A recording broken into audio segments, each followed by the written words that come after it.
Hello friends, அஸ்ஸலாமு அலைக்கும். எல்லோரும் எப்படி இருக்கீங்க? வாங்க இன்றைக்கி மத்தியானம் நம்ம வீட்டில் லன்ச் என்னென்னு பார்த்துடலாம்.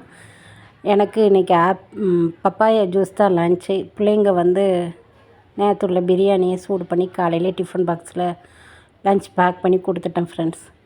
மதியானம் ஒரு 11:30 மணிக்கு பப்பாளி வெட்டி சாப்பிட்டேன். அந்தளவுக்கு இனிப்பு இல்லை, அதனால் இப்போ அதை ஜூஸாக போட்டு குடிக்க போகிறேன்.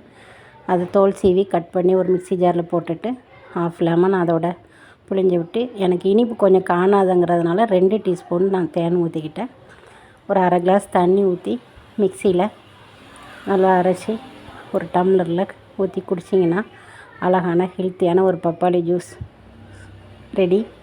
நல்லாயிருக்கும். இன்ஷால்லா என்னுடைய வீடியோ பிடிச்சிருந்தால் லைக் பண்ணுங்கள், ஷேர் பண்ணுங்கள், கமெண்ட் பண்ணுங்கள். முதல்ல சப்ஸ்கிரைப் பண்ணிக்கோங்க ஃப்ரெண்ட்ஸ். ஓகே, இன்ஷால்லா நாளைக்கு இன்னொரு வீடியோவில் உங்களை சந்திக்கிறேன். பாய். அஸ்ஸலாமு அலைக்கும்.